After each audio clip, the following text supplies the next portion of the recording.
오늘 말씀의 제목은 험악한 세월을 이라는 제목으로 말씀의 은혜를 나누겠습니다.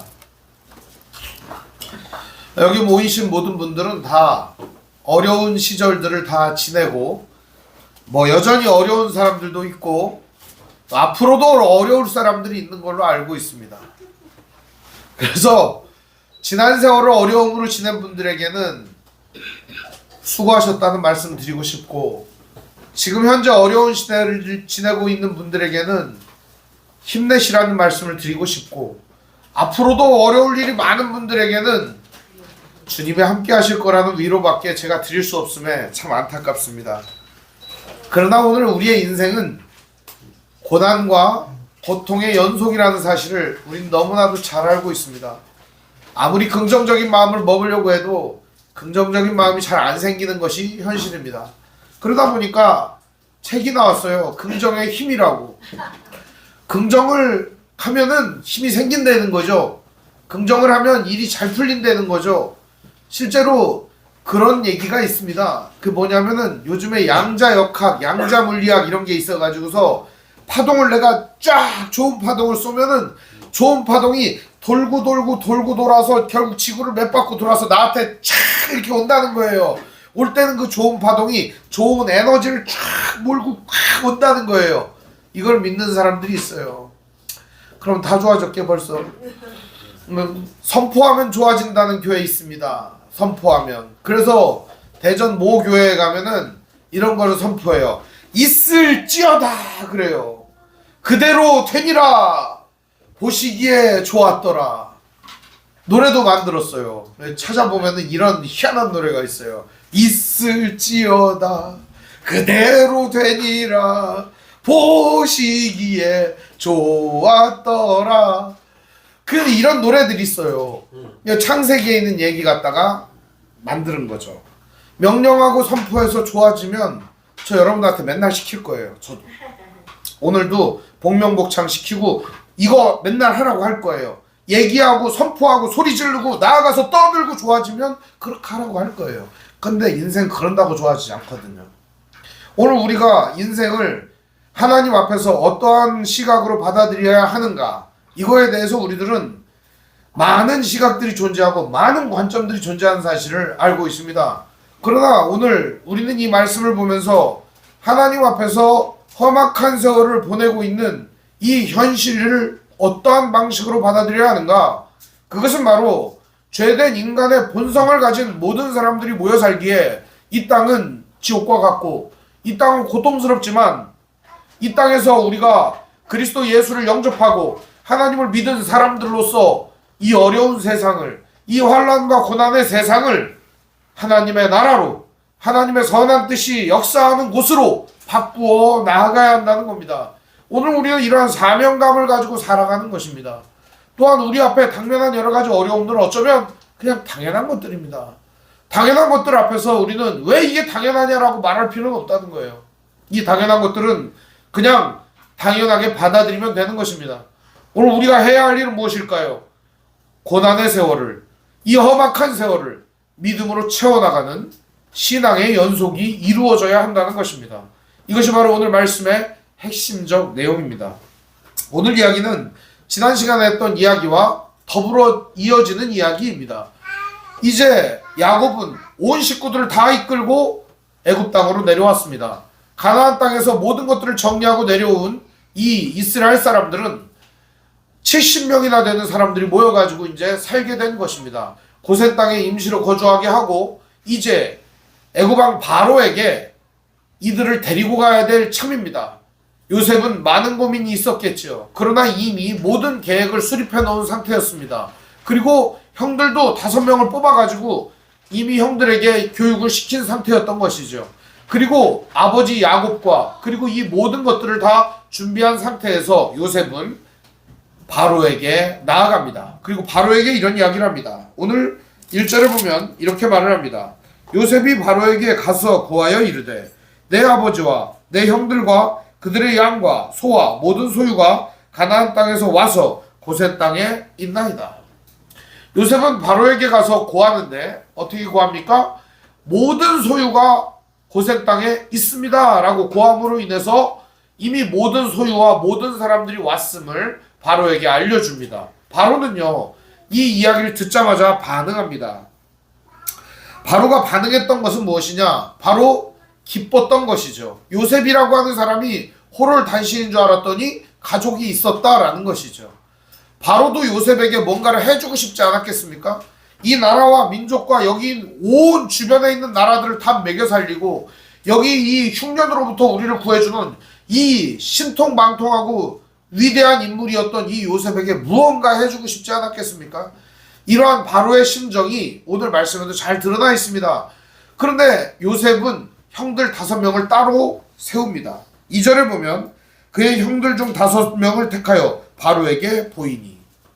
여러분, 이 형들 중에서 몇 명을, 이 어떤 형들을 택했을까요? 한번 생각해 보시면 늠름하고 잘생기고 멋있는 그런 사람들을 보여줬을까요? 그런 학자들이 있어요. 늠름하고 잘생기고 멋있는 형들을 보여주어서 바로 우리가 이렇게 잘난 사람들이다 이런 걸 보여줬다는 거예요. 제 생각은 조금 다릅니다. 못나고 좀 배고파 보이고 좀 시원찮아 보이고 어려워 보이는 형들을 보여주는 것이 낫지 않았을까? 왜요? 도움의 손길이 필요하도록. 혹은 이럴 수도 있을 것 같아요. 양치기 옷 있지 않습니까? 목자들의 옷. 애굽 사람들은 이 양치고 목축하는 사람들을 혐오하니까 오히려 그런 옷을 입혀가지고 그래 너는 양이나 쳐라 이렇게 하게끔. 만약에 늠름하고 잘생기고 멋있었으면 어떻게 했겠어요? 군대로 징집했겠죠. 야 너는 내 시위대장 하면 딱 맞겠다 야.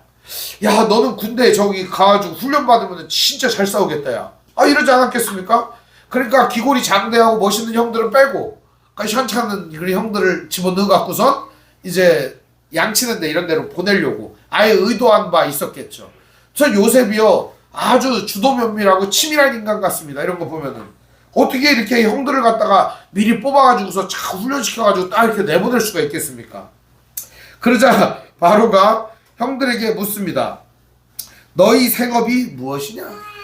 뭐해 먹고 살았냐? 이런 말이죠. 너희들 뭐 먹고 살았니? 이렇게 물어보는 겁니다. 그러자 그들이 바로에게 대답하되 종들은 목자이온데 우리와 선조가 다 그러하나이다. 조상 때부터 우리는 다 목자입니다. 보세요. 우리 목자지 않습니까? 옷이며 뭐며 신발이며 죄다 아마 목자의 지팡이도 짚고 있지 않았을까 그런 생각이 듭니다. 그러니까 목자를 이렇게 딱 꾸며놓고서 가니까 바로가 뭐 하는데 이렇게 꾀죄죄하냐? 목자입니다. 아 그렇구나.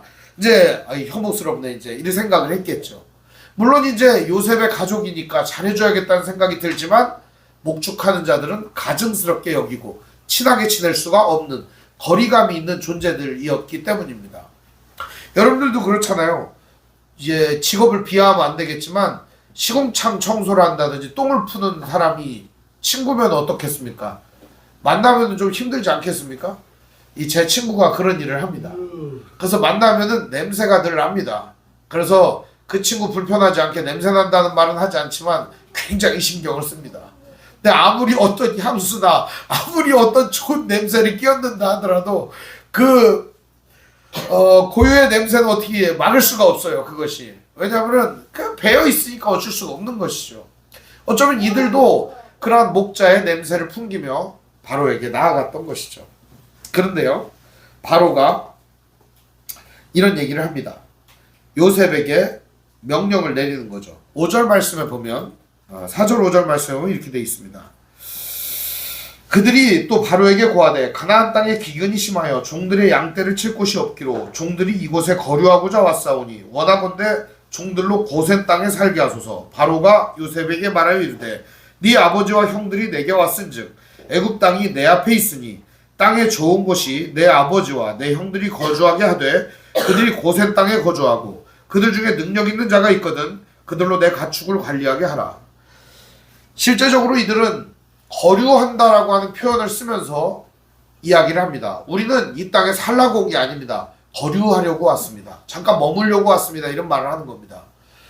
하나님께서 애굽 땅으로 올라가라고 말하지 않고 내려가라고 말합니다. 그리고서 이들은 내려갔다가 다시 올라갈 것이라고 이야기를 합니다. 그럼에도 불구하고 이들은 그곳에서 눌러 앉아서 400년을 살게 됩니다. 이 시점 이후로 말이죠.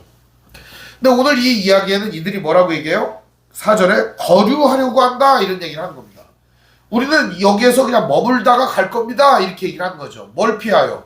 흉년을 피하여 머물다 갈 겁니다. 그러나 바로는 이들에게 거부할 수 없는 제안을 합니다. 바로 그것이 뭡니까? 땅이 좋은 땅이 다 있으니까 아무데나 골라서 가라 라는 것이죠.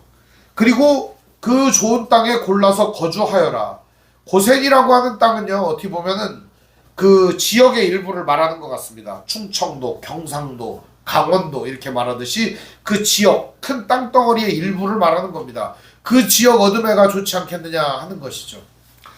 그래서 이제 그쪽으로 가기를 원했던 것입니다. 목축을 하기에 적당한 곳, 그리고 도시화와 멀리 떨어진 곳을 지정했던 것이죠. 왜일까요? 요셉은 이것까지 계산했던 겁니다. 도시화가 진행되는 곳에서는 뭐가 있죠? 우상숭배와 온갖 종류의 애굽의 풍습과 전통이 지켜질 것이기 때문에 이스라엘 백성만의 풍습과 전통이 지켜지기를 원했기에 이들과 따로 떨어져서 그들만의 공간, 그들만의 지역을 살아갈 수 있도록 배려했던 것입니다. 이 모든 게 어떻게 보면 요셉이 계획하고 생각했던 것이죠. 하나님께서는 요셉에게 일을 맡겨주었던 이유가 이 모든 것들을 치밀하게 계산할 수 있는 사람이 요셉이었기 때문입니다. 그러자 애굽왕 바로는 이런 말을 합니다. 너희 중에 능력이 있는 자가 있으면은 내 가축을 맡기도록 하면 좋겠다. 여기 중요한 말이 있어요. 능력이 있는 자가 있거든이에요. 그들 중에 능력 있는 자가 있거든. 그러니까 딱 보기에도 뭐예요? 능력 있어 보이는 거예요? 없어 보이는 거예요? 없어 보이는 겁니다. 이게 믿음이 안 가는 거죠. 그냥 맡겨주면 딱 좋을 텐데, 아니 이게 요셉을 봐서는 얘가 일을 너무 잘하니까 형들한테 일을 맡겨주면 당연히 애들 잘할 거야 이런 생각이 들지 않겠습니까? 그럼에도 불구하고 골라낸 이 형님들 5명이 뭐예요? 다 혀채는 놈들 같은 거예요. 그러니까 뭐라 그래요? 얘네들 중에 좀 능력이 있거든, 좀 맡겼으면 좋긴 하겠는데 하는 말이지만 뭔가 이게 뉘앙스가 그런 거죠. 맡기고는 싶다만 능력이 있는지는 혹시 모르겠다 이런 말이죠. 바로도 의심은 했지만 어쨌든 애굽 왕 바로로서 말을 해냈기 때문에 주워 담을 수는 없지 않습니까? 실제로 이 애굽 땅의 거의 모든 가축들을 이들이 관리를 하게 됩니다. 근데 후 성경 말씀을 쭉 가보면은 곡식이 다 하자 이 애굽 백성들이 전부 다 가축을 다 가지고 와요. 이 가축대 전체를 다 누가 관리하냐? 바로 이 70여 명의 가족들이 관리를 하게 되는 것입니다. 그래서 이들은 부하게 되고 형통하게 되고 모든 것들을 다 거머쥐게 되는 겁니다. 명예도 부도 그리고 이들이 가질 수 있는 모든 것들을 다 거머쥐게 되는 겁니다. 이러한 과정 속에 전 좀 안타까운 것이 계속 그걸 초점으로 보고 있는 겁니다. 출애굽기 말씀으로 우리가 초점으로 보고 있다면 이 말씀은 어떻게 보면 저주스러운 것일 수 있다 이런 생각이 듭니다. 다시 가나안으로 돌이켜서 돌아가야 하는데 가나안으로 돌아갈 수 없는 일거리가 너무 많아지는 이러한 형국이 아닌가 하는 생각이 듭니다. 사람이 왜 아픈지 알아요? 사람이 아픈 이유는 일거리가 많아서 아픈 거예요. 이 일도 해야 되고 이 일도 해야 되고 저 일도 해야 되고 일거리가 많아서 사람이 아픈 거예요. 그러다가 사람이 아파지잖아요? 그러면 아무것도 못해요. 아무것도 못해. 그냥 올수더해요 그냥. 그럼 그때서 느끼게 되죠. 아, 아프면 안 되는구나. 아, 아프면 힘든 거구나. 그런데요, 올수덥이 되기 전까지는 주어진 일이니까 하는 거예요. 죽기 살기도 하는 거예요, 그냥. 내 몸이 부서지는지 어쩌는지 모르고서 하는 거예요. 남 얘기하는 게 아니고 제 얘기하는 거예요. 그래 열심히 하다가 어느 날 끙끙 앓아 눕게 되잖아요. 그럼 그때서 느끼는 거예요. 아유, 좀 건강할 때 좀 잘 관리를 할 걸. 이런 생각이 드는 겁니다. 사람이라는 게 얼마나 어리석은가. 아, 그때서야 깨닫는 거예요. 그 전까지 못 깨닫는다니까요. 막 이렇게 돌아다니고 무슨 일을 하고 주어진 모든 일을 다 감당하려고 애를 쓰고 그거 자체가요 인간에게 있어서 무리하고 힘든 일이라는 걸 알아야 됩니다. 그런데요 쉽게 내려놓지도 못해요. 눈치도 보이고요 주변 사람들 시선도 있고요 이 사람들이 막 믿어주는 믿음도 있고 이런 거를 다 어떻게 끊어내기가 어렵지 않습니까? 그러니까 그런 걸 다 짊어지고 가야 되는 거예요. 얼마나 힘든지 모릅니다. 근데 이런 상황 속에서요, 우리가 무엇을 생각해야 되느냐? 과연 내 지향점이 어디인가? 이걸 생각을 해야 되는 거예요. 지금도 일 많고 여러분들도 주변에 여러 가지 일들을 하고 있지 않겠습니까? 이 모든 것들 가운데에서 우리가 분주하고 힘들고 괴롭고 여러 가지 일들을 다 하고 있는 게 중요한 게 아니라 내 지향점이 어디인가를 잊지 않는 겁니다. 내 인생의 목표 지점을 꼭 지점을 정해놓고 가는 거예요. 거기가 어딘 줄 아세요? 바로 주님의 품입니다. 오늘 우리는 예수님의 뜻 가운데 살고 예수님처럼 되어가려고 살고 예수님께서 만드시고자 하는 그 하나님의 나라를 이루기 위하여 살고 있어요. 그리고 우리 인생의 지향점이 하나님의 뜻이고 하나님의 나라이고 오늘 우리가 하나님께서 우리를 그리스도 예수의 장성한 분량으로 만들어 가신다는 걸 알기 때문에 오늘 우리는 거기에 지향점을 두고 지금 비록 내가 현찮고 연약하더라도 하나님을 믿으면서 살아가고 있는 거예요. 그러니까 우리의 지향점을 잃어버려서는 안 되는 거예요. 그걸 잃어버리면 어떤 일이 벌어지는 줄 알아요? 이 일들에 치여가지고선요 진짜 목적을 상실한 채 내가 왜 이렇게 사나라고 하면서 탄식하게 되는 겁니다. 오늘 우리는 목적의식과 방향의식을 가지고 나아가야 하는 것입니다. 우리의 목적과 방향은 하나님 나라, 하나님의 품, 그곳으로 우리는 나아가고 있는 것입니다.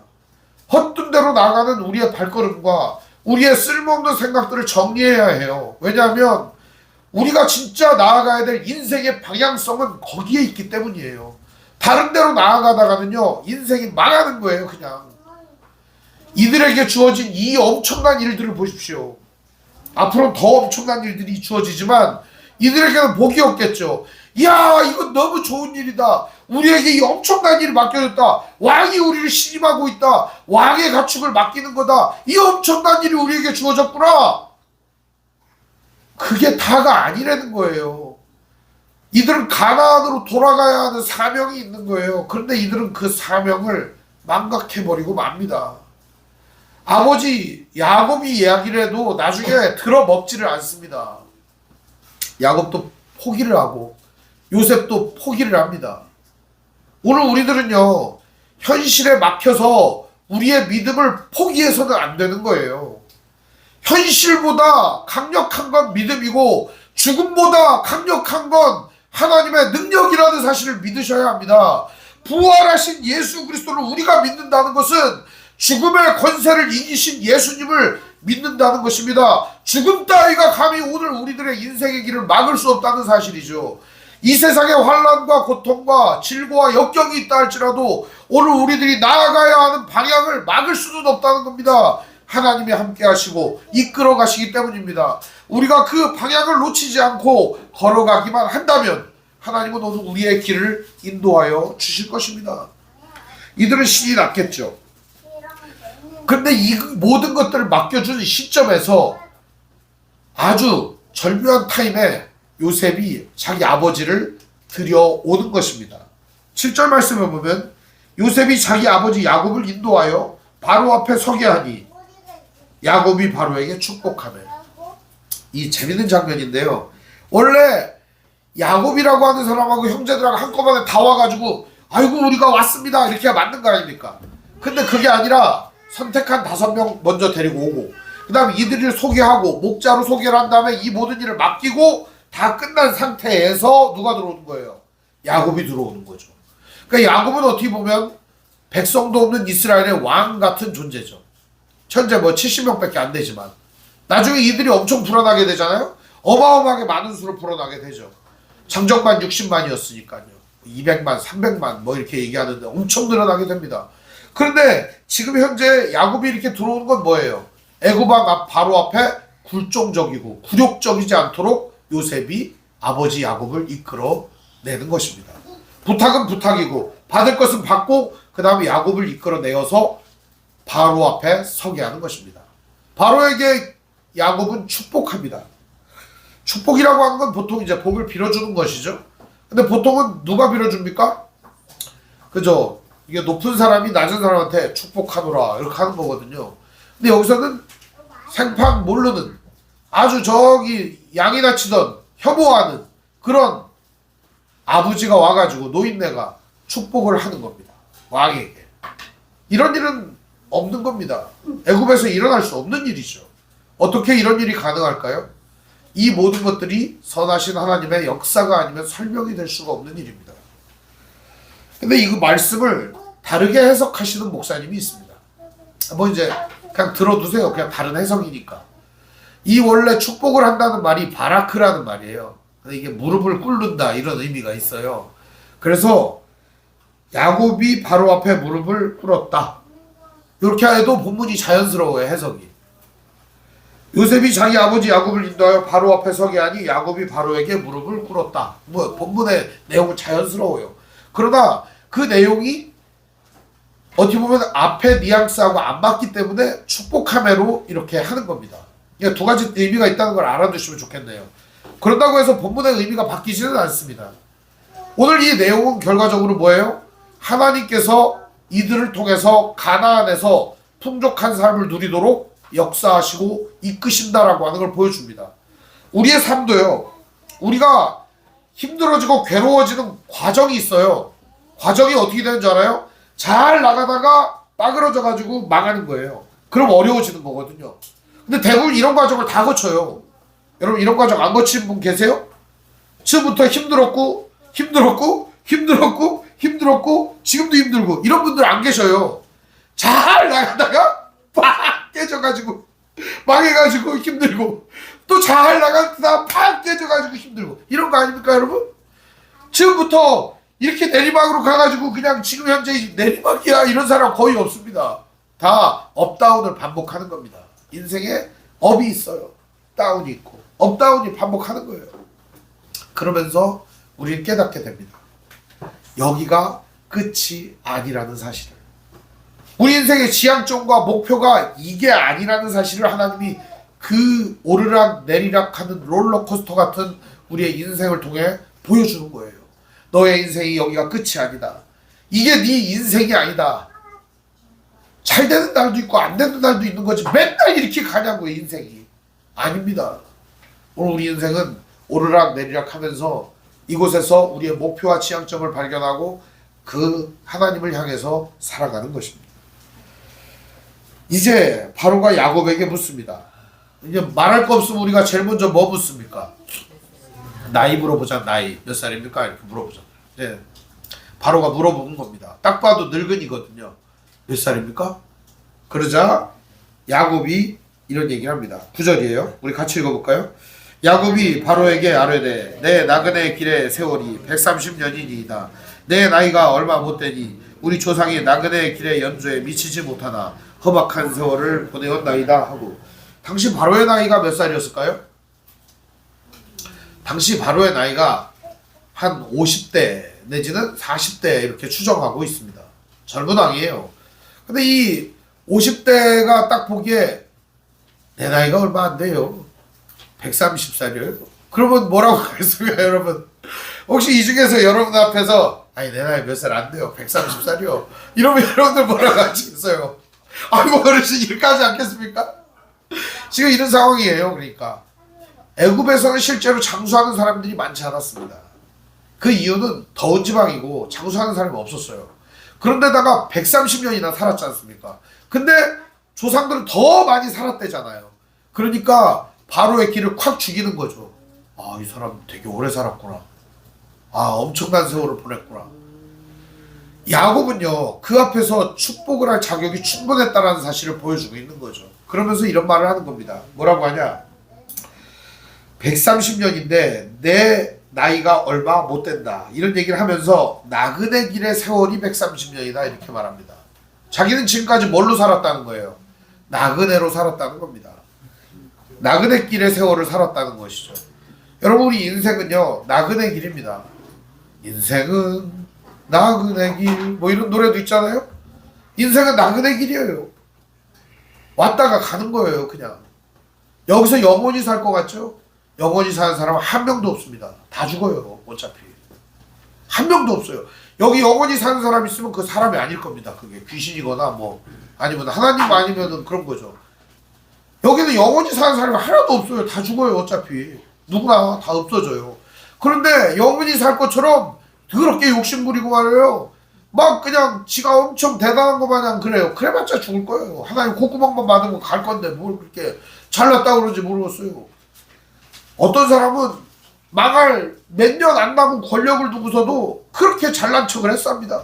어떤 사람은 자기가 부릴 권세가 얼마 남지도 않았음에도 불구하고 그냥 내두르고 다닙니다. 그게 인생이라는 게 별거 아닌데도 그게 잘났다고 하는 거예요. 인생은요 별거 아니에요. 진짜 얼마 못 되는 거예요. 130년이요 금방 갑니다. 김영석 교수라는 분이 이런 말을 합니다.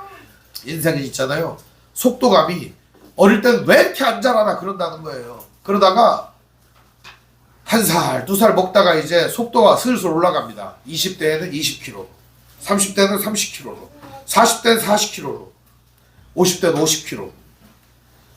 70대 우리 권사님들은 아유 했던나, 아유 저녁이요? 이렇게 한다는 거예요. 70km로 달려가니까요. 빨리 간다는 거예요. 그러니까 세월이라고 하는 것이요, 체감 속도가 다르고 체감 속도가 똑같이 시간이 가는 것 같지만, 그리고 우리의 인생은요 너무나도 빨라서 화살 같다고 표현하고 있습니다.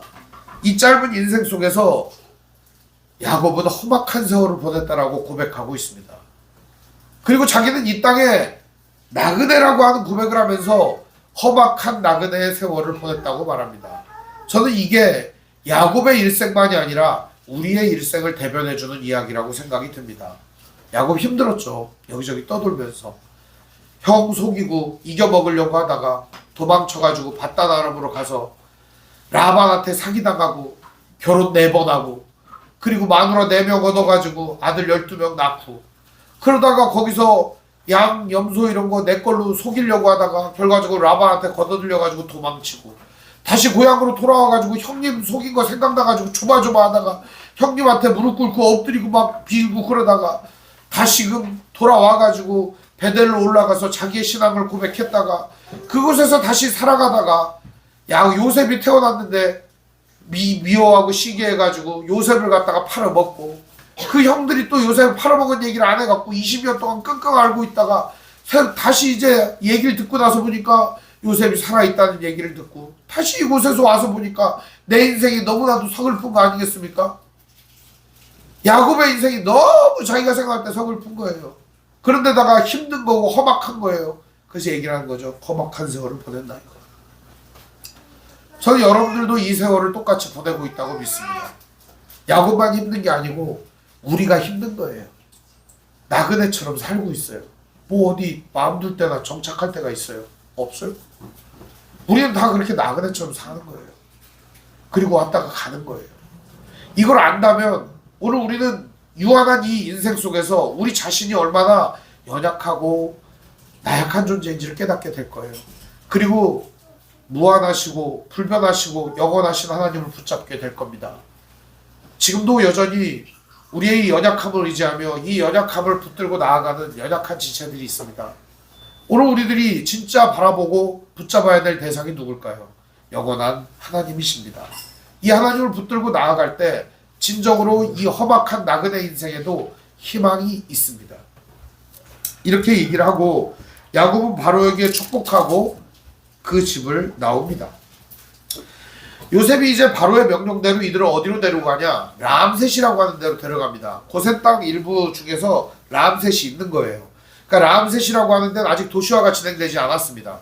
언제 도시화가 진행되느냐? 출애굽기 보면은 요셉을 모르는 왕이 일어나가지고 지배를 하고 이스라엘이 한 400년 동안 지내면서 어마어마한 인구가 늘어나게 됐을 때 그들을 노예 삼아서 람셋이라고 하는 성읍을 건축하게 되는 겁니다. 그들이 살고 있는 성읍을 결국 누가 짓는 거예요? 그들이 노예가 되어서 짓게 되는 겁니다. 이 과정이 그렇게 되는 거죠. 그러면서 이곳에 거주하여 소유로 삼게 하고 요셉은 아버지와 형들과 그의 아버지의 온 집의 식구들을 따라서 먹을 것을 주고 봉양하게 됩니다. 오늘 우리들의 인생은 이런 겁니다. 서로 먹을 것 주고 나누고 봉양하고 이런 돌보는 인생 사는 겁니다. 험악한 세월에 뭐 있겠습니까? 뿔뿔이 헤어졌던 가족 만나서 같이 밥 먹고 같이 즐겁고 같이 안아주고 보듬어주고 상처 싸매주고 이렇게 하면 사는 거 아니겠습니까? 인생에서 진짜 중요한 목적지는 바로 주님 품입니다. 우리가 거해야 될 처소고 우리가 나아가야 될 방향성입니다. 그간에 우리들은 서로를 가족처럼 여기고 따뜻한 손길과 사랑으로 보듬어주고 서로를 먹여주고 입혀주고 복양해가면서 사는 겁니다. 인생 뭐 있습니까? 살아가면서 사는 겁니다. 미워하지 말고 도와주고 어려운 사람 있으면 내 능력껏 도와주고 내가 할 수 있는 일이면 그 사람을 위해서 살아준다면 살아줄 수 있으면 살아주고 어떠한 상황 속에서도 낙심하지 말고 좌절하지 말고 주님 바라보면서 사는 겁니다.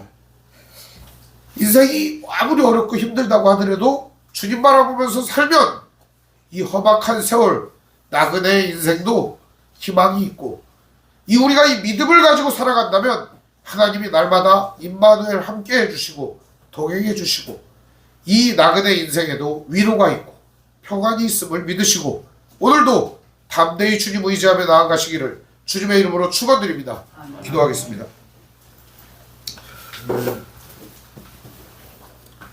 사랑과 은혜가 풍성하신 아버지 하나님, 은혜와 사랑을 감사드립니다.